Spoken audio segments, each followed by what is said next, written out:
जाने कब होएगो, अभी तो कछु भयो ना है, जाने कब होएगो। बोले बाबा व्यास जी ने कही चिंता मत करो देवी, तुमको पुत्र अवश्य होगा। तो आज मैया बिटपा व्यास जी के कक्ष से बाहर आई, और बाहर आई तो जंगल में पानी बह रहा था, जल की धार आ रही थी। तो मैया ऐसी टकटकी लगाकर देखने लग गई। देखते देखते एक जायज मैया को जम्हाई आई, तो मुंह फाड़ कर जम्हाई लेने लग गई। सोई ऊपर से वो सुख तोता दौड़ता हुआ आ रहा था उड़ता। वो सोच रहा था छिपने की जगह कहाँ मिले, कहाँ बचे, कैसे बचे। तो बोले और तो कोई जगह में बचना असंभव है, क्योंकि भोले बाबा पीछे लगे हैं। तो मैया बिटपा के मुख द्वार से जाकर सीधे गर्भ में बैठ गए। ये बचने के लिए सबसे सुंदर जगह है। गर्भ में जाकर बैठ गए। भोले बाबा आए, भोले बाबा ने कहा इसको छोड़ूंगा नहीं। बिटपा मैया ने कही सरकार क्या हुआ? बोले मेरा शत्रु तुम्हारे पेट में बैठा है। अच्छा, तो ये आवाज व्यास जी के कान पर पहुंची। व्यास जी बाहर आए, प्रणाम किया। भोले बाबा प्रणाम, आप कैसे? भोले बाबा ने कहा सरकार मेरा शत्रु आपके पत्नी के गर्भ में गया और इसने ब्रह्म विद्या की चोरी करी है, इसे छोड़ूंगा नहीं, मारूंगा जरूर। व्यास जी ने कही बाबा आज भांग ज्यादा छान ली कहा। भोले बाबा ने की वो कैसे? बाबा एक बात बताओ, आपने कहा कि इसने ब्रह्म विद्या की चोरी करी। यदि इसने ब्रह्म विद्या ग्रहण कर लिया है और यदि आपने इसको मार दिया तो ब्रह्म विद्या तो मिथ्या हो जाएगी, फिर उस पर भरोसा कौन करेगा?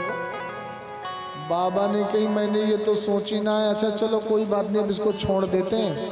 बाबा वहीं से वापस हो गए और इधर पूरे 12 वर्ष स्वामी सुखदेव जी मातृगर्भ में रहे। और 12वें वर्ष जब भगवान स्वयं आए, भगवान ने वरदान दिया कि तुम्हारे ऊपर माया का प्रभाव नहीं पड़ेगा, हम तुम्हें वरदान देते हैं। तब 12 वर्ष के बाद स्वामी सुखदेव जी का आगमन हुआ। वो भी जाकर के सीधे निर्गुण सत्ता में बैठ गए समाधिस्थ होकर। और जब राजा परीक्षित को 7 दिनों में काल के दंशन का भय जागृत हुआ, तब स्वयं स्वामी सुखदेव जी ने आकर के भागवतामृत का रसपान करवाया। सौनक जी ने कहा सरकार ये व्यास जी कौन है और व्यास जी के पुत्र सुखदेव कैसे हुए? तो सौनक जी महाराज कहते हैं ऋषियों देखिए, आप कथा में विशेष रूप से रुचि लगाइए, मन लगाइए। कथा का शुभारंभ कहाँ से हुआ था? सूत सौनक संवाद से है। सूत जी सौनक आदि 88,000 ऋषियों को इस भागवतामृत का पान करवा रहे हैं। कहाँ? नैमिषारण्य क्षेत्र में, जो आप सुन रहे हैं। इधर सनत सनंदन सनातन सनत कुमार नारद जी को भागवतामृत का पान करवा रहे हैं। तो अभी सूत सौनक संवाद चल रहा है और इधर आप इस प्रांगण में बैठ करके भागवत जी सुन रहे हैं।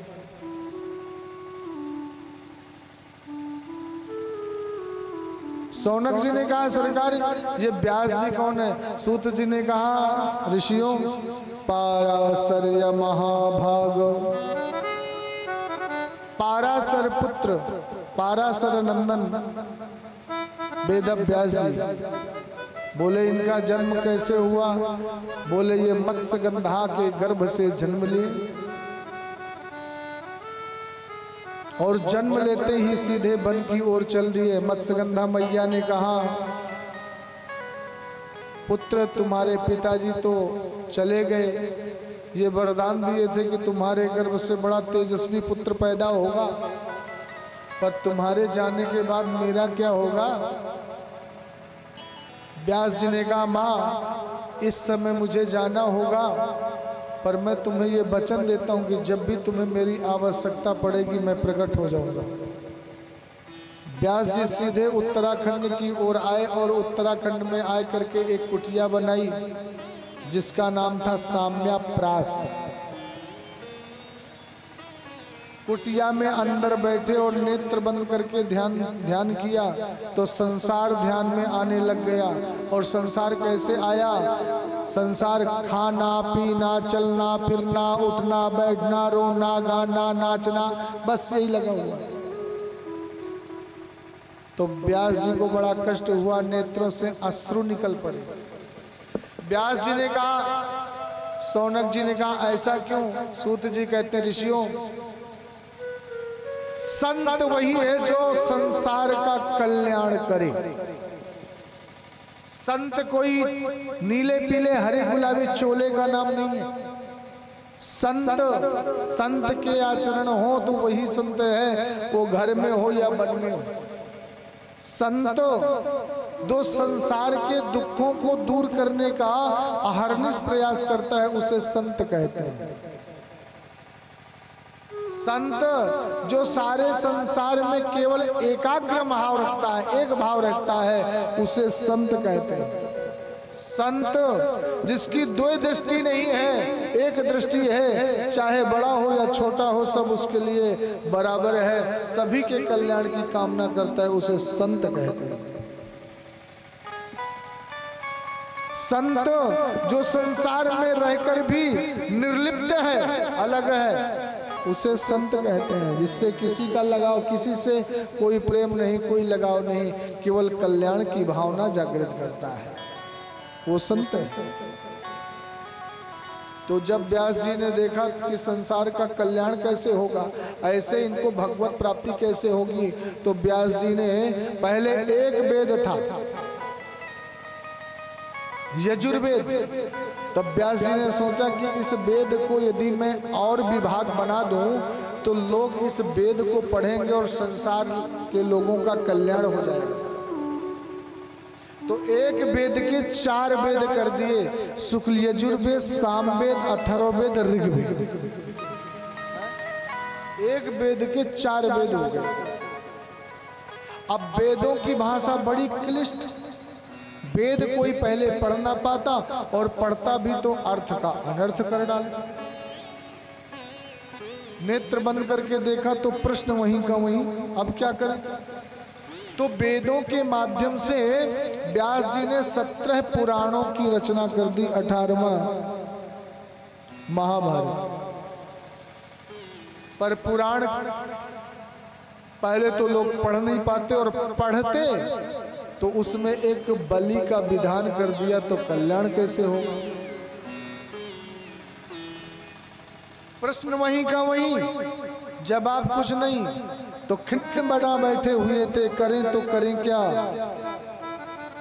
क्या करें?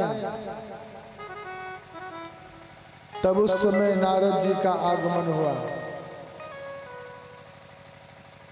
जानते हैं जब संसार में कोई प्रलय का समय आता है, कष्ट आता है, तो संत आते हैं आगे आकर के आपके घरों से आटा दाल चावल लेते हैं और दक्षिणा की उगाही करके ब्राह्मणों को बुलाकर यज्ञ अनुष्ठान करवाते हैं ना, है? आज से लगभग 12-13 वर्ष पूर्व एक बार आपके इस क्षेत्र में हमारा आगमन हुआ था। यहाँ मसान बाबा का स्थान है, क्या है? मसान बाबा, समदा मसान बाबा है इधर।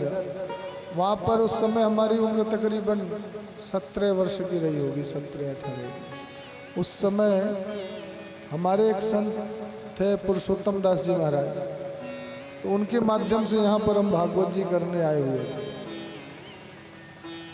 वो हमारा सौभाग्य था कि उनके साथ में हमने तकरीबन 35-40 कथा इस क्षेत्र में किए थे। तो उनका एक वचन था कि ये परिवार हमारा है महाराज जी, व्यास जी, यदि कदाचित हम ना रहें तो यहाँ पर हमारे इन भक्तों को इस ज्ञान का प्याला पिलाते रहिएगा, है? ये बागरी धर्मशाला जो है, एक धर्मशाला उन्होंने ही दिखाया था चित्रकूट में, पुरुषोत्तम दास जी ने ही दिखाया था कि व्यास जी ये हमारे एमपी के बागरियों का धर्मशाला है, बागरी धर्मशाला कहते हैं। उन्होंने दिखाया था, पर उन्होंने कहा था इस क्षेत्र में इन बागरी परिवारों में ज्ञान का प्याला आप पिलाते रहिएगा, पर समस्या ये हुआ कि ये बागरी खुद ही अपने आप में गुंडा है क्या? मतलब इन्होंने हमको दोबारा बुलाया ही नहीं फिर है। वो बारात जी चले गए तो फिर दोबारा ध्यान ही नहीं दिए। तो इसलिए अभी हम जबरदस्ती यहाँ आए हुए हैं। हमको एक बार कई वर्ष पहले हमारे धर्म जी मिल गए, धर्म जी बागरी, तो हमने इनको धर दबोचा और ऐसे दबोचे कि अब आपको छोड़ेंगे नहीं, हमको आपके नगर में आना है। तो इनकी शायद ये मान्यता नहीं थी, पर फिर भी इन्होंने वृंदावन से हमको बुलाने के लिए पर्सनल तौर पर इन्होंने ये प्रोग्राम रचा। तो इसके लिए हम इनके आभारी भी हैं कि इन्होंने इस पावन वसुंधरा में ये भागवत जी की स्थापना करी, क्योंकि भागवत जी की स्थापना करना बहुत बड़ा विषय है। विचार करें, एक गंगा मैया है जो मुक्ति प्रदान करती है, और गंगा मैया के लाने वाला भागीरथ कितना बड़ा सौभाग्यशाली हुआ कि महाराज सगर के पुत्र अपनी आहुतियां प्रदान कर दी, पर गंगा मैया को नहीं ला पाए। पीढ़ी दर पीढ़ी कहीं जाकर के भागीरथ का जन्म हुआ, और भागीरथ की तपस्या से प्रसन्न होकर मां गंगा का प्रादुर्भाव हुआ इस धरा में। पर उस गंगा में गोते लगाते लगाते हर हर महादेव कहते, गंगा में गोता लगाते लगाते कहते हैं अंत हो जाए तो मुक्ति हो जाती है। परंतु ये भागवती गंगा जो है ना, सोचिए ये भागवत लाने वाला भागीरथ कितना बड़ा सौभाग्यशाली हो, क्योंकि उस गंगा में मरना पड़ता है, मरने के बाद मुक्ति होती है। और ये ज्ञान गंगा जो जिसके सामने आप सब बैठे हैं, इसको पीने के बाद, इसमें गोता लगाने के बाद मरने की आवश्यकता नहीं पड़ती, व्यक्ति जीते जी अमर हो जाता है। प्रेम से बोलिए राधे राधे। तो सोचिए ये ज्ञान गंगा कितना, इसको लाने वाला भागीरथ कितना बड़ा सौभाग्यशाली हुआ। इसीलिए किसी संत ने कहा है कि इधर मंदिर उधर मंदिर, अरे इधर मंदिर उधर मंदिर, इधर गिरजा उधर गिरजा, चाहे जहां गिरजा, पर एक बार संत चरणों में गिरजा तो कल्याण हो जाएगा। प्रेम से बोलिए राधे राधे। नारद जी आ गए। जब एक संत संसार दुखी होता है तो संत आता है, और जब संत दुखी होता है तो संता आता है। तो संत दुखी होता है तो कौन आता है? संता। संता कौन है? नारद देखा बिकल जयंता, लाग दया कोमल चित संता। तो पहला संता कौन है? नारद जी। और दूसरा, अब मोहि भा भरोस हनुमंता, बिनु हरि कृपा। श्री हनुमान जी महाराज जिनकी प्रतिष्ठा होने जा रही है। तो संत दुखी हुआ, व्यास जी दुखित हुए, तो संता का आगमन हो गया। नारद जी आ गए, नारायण नारायण गाते हुए आ गए, बीड़ा बजाते हुए। पाराशर नंदन व्यास जी क्या बात है, बड़ी चिंता में लग रहे हो, क्या कारण है? व्यास जी ने कहा क्या बताएं सरकार, मन को शांति नहीं मिल रही। क्या किया? बोले इतना कुछ कर दिया पर फिर भी मन को शांति नहीं मिल रही। नारद जी ने कहा सरकार अभी आपने कुछ भी नहीं किया। तो बोले तुम्हारे मन को शांति तब तक नहीं मिलेगी जब तक तुम भागवत जी की रचना नहीं कर देते। बोले भागवत की रचना? अब तो शरीर में शक्ति नहीं रही, वृद्धावस्था ने घेर लिया, कैसे करेंगे? तो नारद जी ने कहा सुनो, सबसे बढ़िया साधन है, कितना भी कष्ट आ जाए संत की शरणागति ले लो तो सभी मनोरथ सिद्ध हो जाते। संतों के चरणों का आश्रय ले लीजिए, सोई भागवत जी की रचना होगी और चतुश्लोकी भागवत हम प्रदान कर देते हैं। अरे संतन के संग लाग रे, हो तेरी अच्छी बनेगी, संतन के संग